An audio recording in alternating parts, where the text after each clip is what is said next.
to tell them the actual Yeah, incident. I guess I realized that. Yeah, I bent over and I was deadlifting, and a pair of something fell out. He's like going And I down was to like, set up "Oh the my." deadlift, and I burst out laughing. Yeah, it was funny. I was like, "Oh my goodness." Yeah, I didn't have underwear on, That's and I amazing. didn't know there was a hole in my pants.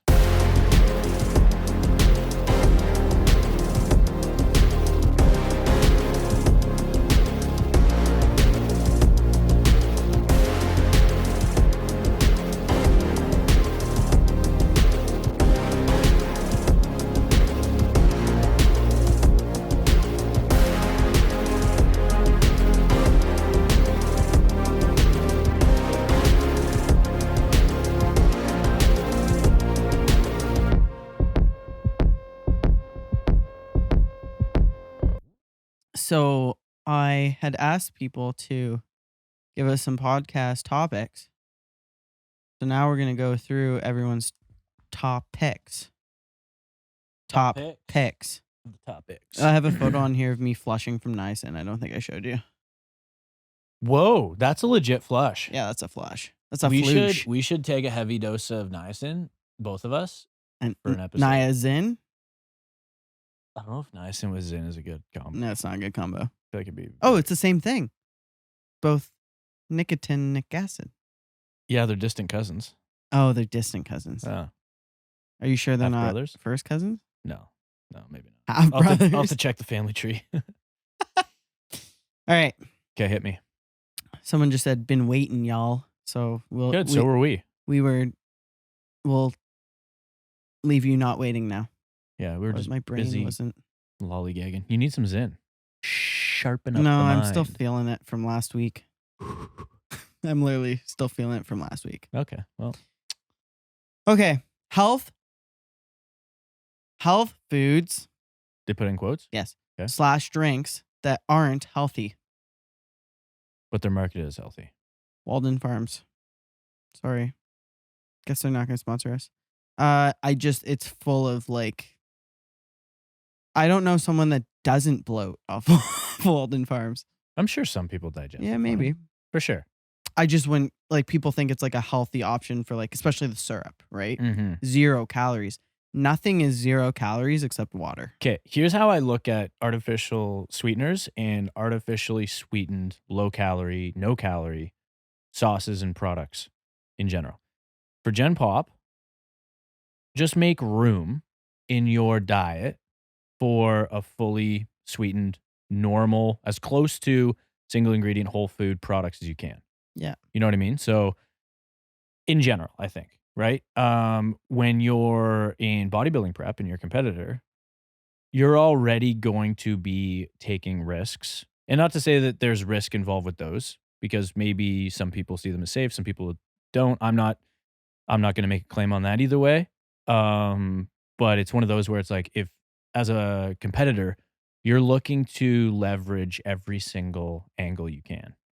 Yeah. Right? So making room for a full calorie pop isn't doable. No. So particularly in the later stages of prep. So something like that might be like a diet pop. Yeah. So whether it's healthy or not doesn't matter. Anyways, I know that's not the question they asked, but like that's when it comes to stuff like that, that's how I see it. It's like, what are your goals? And like, who are you? What are you trying to do here? Also, diet pop won't spike your insulin. Just a PSA. My buddy Ryan Taylor was talking about that. He drank it all peak week. Like, I like to cut sweeteners out at the end, just in case. Say like 0.5% they disrupt my digestion. Mm-hmm. I will cut it out. Sure. Okay. Fair enough. Just for I think as a competitor that makes sense to like leverage little things like that. That you may not even be sure of. You're just like, you know what, I'm trying to whatever. I just think it's good to be careful with the amount of sweeteners, because there's sweeteners in your protein powder. There's sweeteners in your 0 calorie any drink you have, energy drink, diet pop. There's sweeteners in your pre-workout. There's sweeteners in your BCAAs.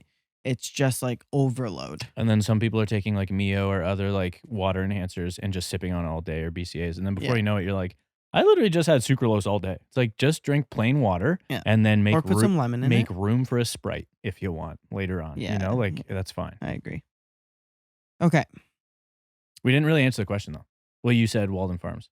Yeah, health food and drinks that are healthy. Think about what I would say is like probably stuff where and again, all of this is like depends on the person for sure. But like in general, I think a lot of these like high fiber protein bars Mm-hmm. where it's like they have sugar alcohols like erythritol or xylitol or maltitol or whatever. Um, those types of things, and then they put in like the high fiber will come from like inulin or Yep. like oligosaccharide or whatever those Mm-hmm. fiber Mm-hmm. carbohydrates that they use. Mm-hmm. That are just low quality fibers that buff up the fiber count. Um, those I would argue are like probably unhealthy for some amount of people. And I don't think it's a small amount because a lot of people struggle to digest those. They really do. It's not a small amount of people that at least anecdotally I have reported to me. A lot of folks would be better off just like having a normal protein bar that has sugar in it. On that note, health foods that aren't healthy, this is also person dependent. Some veggies. Some people can't digest certain veggies. So Yeah, don't eat yeah, it. Just yeah. because it's a veggie and it's healthy, it Mhm. might not be good for your gut. Mm-hmm. So don't eat it. Yeah. Like, Even I guess we have to define what's healthy. I know that's the hard thing. That's why like we're not going to go down that rabbit hole. But I'm thinking like that'd be a whole episode. I think like That'd be 5 probably episodes. a lot of greens powders. Yeah, I should. I like some of the greens powders that are simple. Yeah, I just don't know if they're. Maybe you could argue they're doing nothing. So it's not that they're not healthy. Like it's not that they're unhealthy. It's just that they're not health promoting. You know. Well, and here's an example. Remember you won that greens powder at one of your meets, Mm-hmm. and then it had wheat in it, so you couldn't even have it because to Yeah. you having gluten is not healthy. Yeah, I think that's more That's of like right, a so- rarer case though. I'm No, I like know, trying to I'm answer just- them from like a perspective of like what are things that are like I'm trying to think of something where like the majority of the population, if we took 50 random people, you know, where would like 26, 25 plus of those people have problems with something that's Yeah. marketed as healthy? Yeah. You know, and I think those high protein or high fiber artificially sweetened bars probably. Yeah. And then other like high fiber products. I'm trying to think of like honestly, a lot of those like we enjoy shopping in like the natural food section in a lot of these grocery stores because they have certain products that like I can eat or that we just enjoy and actually are healthier. But there are a lot of things in there that are just like again, like I said, those protein bars. I'm trying to think of like other examples of stuff, but like I they're have an really not example. great That's for you. that's not in the natural food section. Mm-hmm. You know those Boathouse Farms smoothies in the vegetable section? Yeah, Alex knows. Yeah. They're Yes. the Boathouse yes, whatever. Yes. They taste delicious. I think double the sugar of a pop. Right. Like an insane amount of sugar. Right. Insane amount of sugar, but they're in the vegetable aisle. Mm-hmm. Right? Like I'm not anti-sugar by any means. Me neither. But I'm very dose makes the poison, right? So if you're having that much straight sugar in one shot, Well, that is the funny thing too. People would see that and be like, probably not think twice. Most people. because But I if just got it next to the lettuce. But if I walked around with like a Coca-Cola, Yeah. they'd probably be like, that seems weird for a trainer to be Yeah. consuming. Yeah. You know. But any like massive like booster juice. Mm-hmm. It's just a smoothie. It's got crazy amount. See, I look at that as like that's just high calorie No, some of the booster juice are very high sugar. And because I'm it's high still because it's high calorie. That's what I'm saying. So it's high calorie. I don't look at that like too. it's Yeah. So I they don't look think at the it like it's smoothie's lower unhealthy. calorie, right. but the smoothie could be more than your burger. But this is the thing. What we're discussing here is like we're coming to like the intersection of like, does more healthy mean less calorie? Which I don't. I don't equate those two. It's like healthy doesn't mean low calorie. A lot of people use that synonymously. We're like, That's fair. that's unhealthy. Have you heard about all the sugar in that? And it's like, that doesn't mean it's unhealthy. It just means it has a lot of calories in it.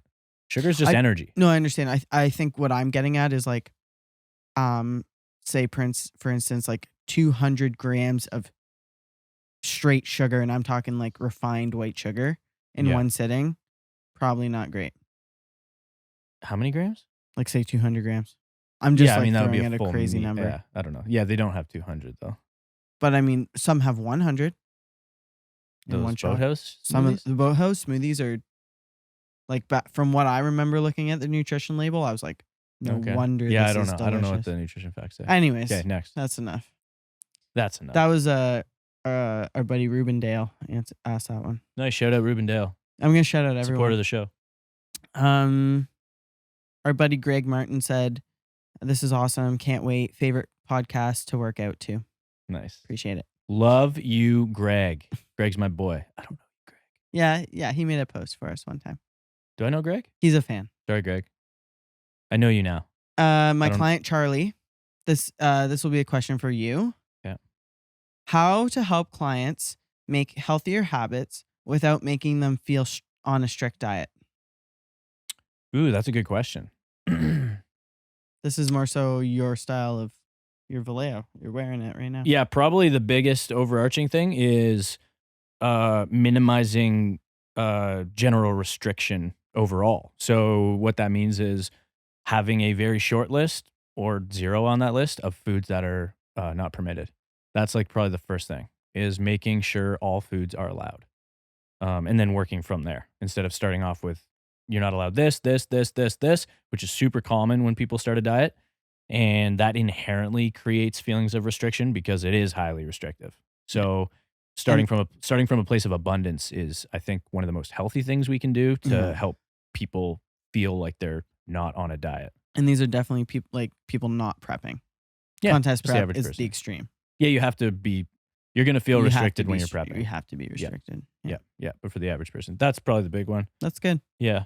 The other thing, honestly, would be I think a lot of people, like I noticed with my clients, a lot of people end up feeling restricted and uncomfortable, which you have to learn to deal with some of that to an extent. But I think they feel it unnecessarily when they're not moving enough, because they're not moving enough and they don't have enough output to maintain a decent deficit. Then they end up having just a short runway and a short budget for actually how much food they can consume. And then in order to lose weight, they have to eat that much less. And that can be quite uncomfortable. And then it becomes glaringly obvious how little food you can actually consume to see progress. So that's where you get certain people be like, oh my goodness, I'm barely eating.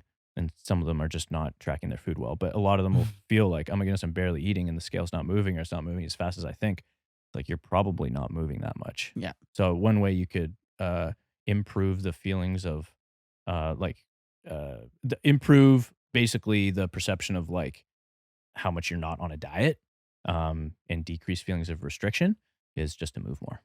So what you're saying is, for this podcast, we need to have like walking desks face each other and just walk the whole. Yeah. Alex would be like, that's going to be a mess for sound. Just us banging on the treadmill. It'd be a good gimmick though. We might be the first podcast to do that. Write this down. We want it to be our thing. I'm not going to say who did this one just in case. Yeah. But it says how to deal with fat friends. Like they are saying, I don't comment because I don't comment on probably their physiques, but because they don't like physical activity, but they call her names because she works out all the time. So I try to explain that.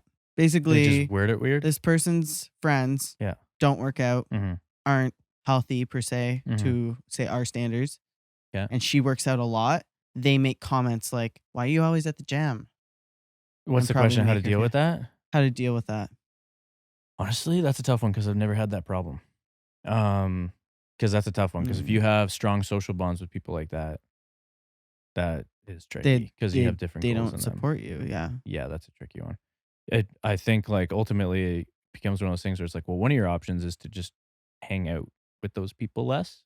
That's hard to do and maybe impossible in some situations. With my new lens on life, Yeah. I would have an open and honest communication and communicate to them that, hey, you saying these things is hurting me.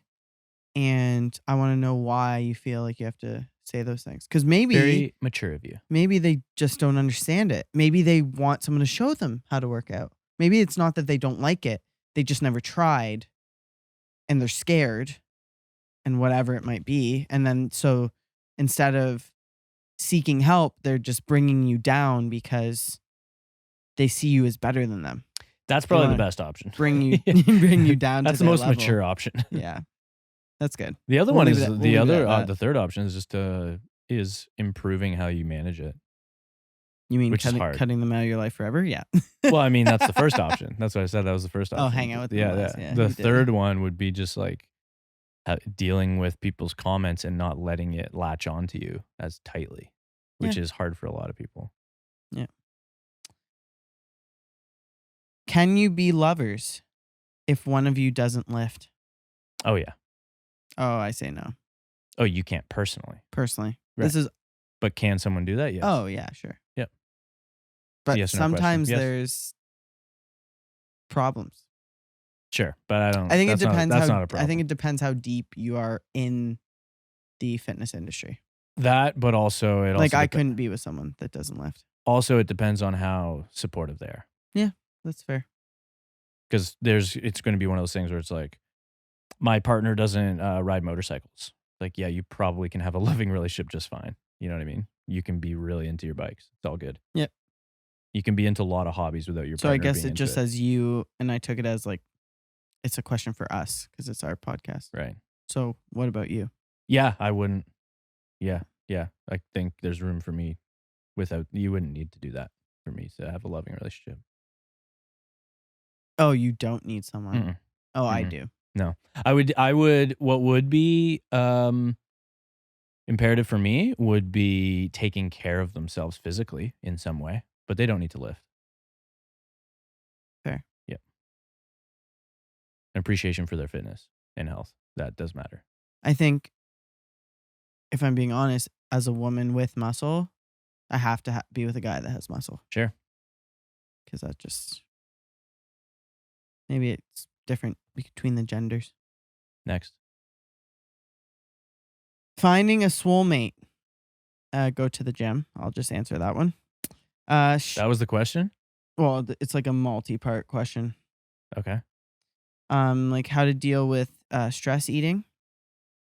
That's the question? Well, it's just I'm a confused. It says finding a soulmate, stress eating, changing your circle of friends to reflect your gym life. These are just topics. Gotcha. Oh, I see. It's I not Q&A. These were topics. was looking at them all as questions. I Okay. know. Yep. Some more questions. It's the next topic is finding a soulmate. Yeah, I mean, you just got to go to the place where soulmates are. You got to go to the gym. Yeah, so You want to find a Christian girl, go to the church. That's it. Yep. Stress eating is a topic. Yeah, okay. Yeah, that's an interesting one because that's pretty much every human. There's only a few. I'd say the minority of people don't use food to manage their feelings. Yeah. Most people Well, do. Some people get really anxious, they won't eat. Yeah. But or some do the opposite. But that's just anxiety.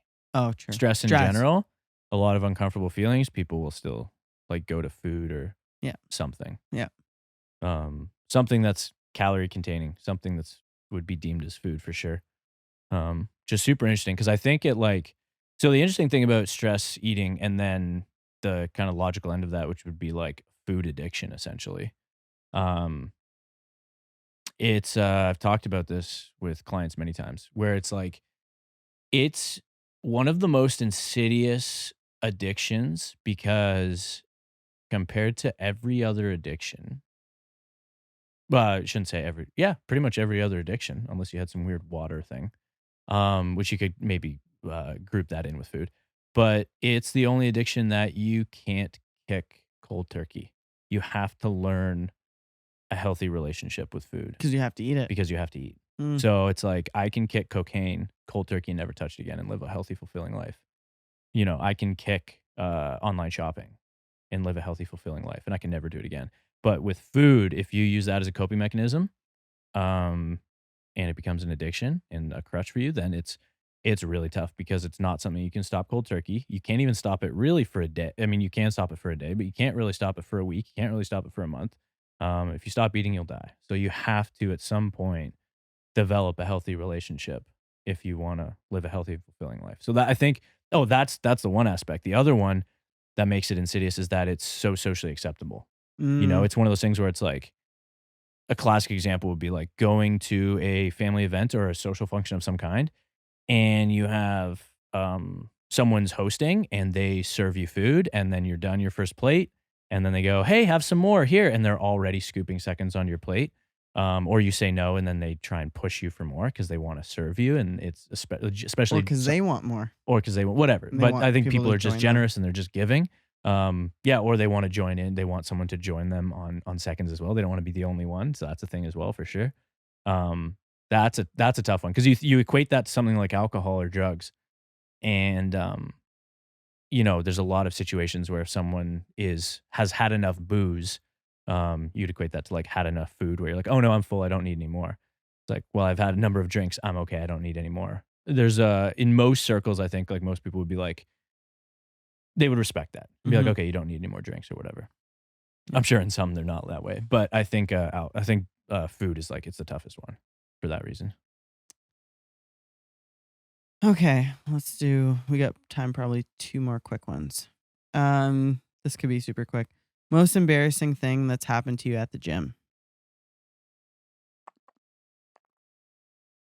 Uh, Can't really think of anything. I haven't really been embarrassed. I've never pooped my pants, No. but I did go to the gym with pants like this, black Lululemons, and had no underwear on. And the pants that I had been wearing, I'm bad for this. I've had this in the past. The crotch rips all the time in a lot of my pants. And the crotch had a hole in for a while. It didn't really matter. It was a small hole. It wasn't a big deal. But Big enough. the hole had slowly grown, but it didn't matter because I always had underwear. I don't know. It just didn't matter. Didn't matter. I'm not showing off my crotch, so it didn't matter too much. And Let's I give love them those pants. let's give them a little context. It was at the gym, Mhm. and luckily I was the only one there Were you? to tell them the actual Yeah, I guess I incident. realized that. Yeah, I bent over and I was deadlifting, and a pair of something fell out. He's like going And I down was to like, set up "Oh the my." deadlift, and I burst out laughing. Yeah, it was funny. I was like, oh my goodness. Yeah, I didn't have underwear on, and That's I amazing. didn't know there was a hole in my pants. So, yeah, embarrassing, super embarrassing. But yeah, luckily, no one that I know had caught it other than Sam. Or they were So, too embarrassed to Yeah, say maybe they were too something. embarrassed. Be like, whoops, something slid out. Oh man, that's so Yeah. funny. So, needless to say, ever since then, I make sure that all of my pants that I wear don't have holes in them, and I don't go commando. That's good. How to properly do a gaining phase, quote, bulk, particularly women, duration, etc. So I'll answer this one quick. Um, so being in a bulk or a gaining phase is just being in a calorie surplus. What I'm finding that I'm finally doing better of this prep is staying at a lower body weight and staying at a lower body fat percentage to facilitate growth. So, you will be putting on some body fat. That's a given. And that's part of a bulk. But it doesn't have to be as extreme as I have done in the past or other people have done. Go up slowly, monitor your weight, track your food, get enough protein. Duration can be pretty much as long as you want to keep gaining weight. For me, that's usually 6 to 8 months. So, in my opinion, slower is better there because then you can Slow keep and the body steady. fat at a lower percentage and Yep. increase nutrition partitioning, keep insulin healthier. Yeah, and this is all dependent on your goals. Mhm. Are you competing? Are you not? How much size do you actually want to put on? Are you natural? Are you enhanced? It is a lot of for duration and stuff like Mhm. that. It's a lot. And we'll do one more. We can use actually. There's 2 more good ones, quick, but we'll do one more. Do you? And I think they're asking me, train differently from males, or do you train the same? I train the same. There's no like specific exercise for man versus women. We all have bodies. Now, does my body do better with certain exercises? Yes, but that doesn't necessarily uh, relate to me being a woman. Just That's relates just you as to a person. my leverages and stuff like Mhm. that. So, um, yeah, I think that's it. Sweet. Wrap it up. Cool. Thanks for listening to the show. You can follow Stay Peaked at Stay Peaked on every single social media platform. If you're looking for coaching or you're looking to get in touch with Samurai, you can check out our handles in the show notes below. Thanks for listening.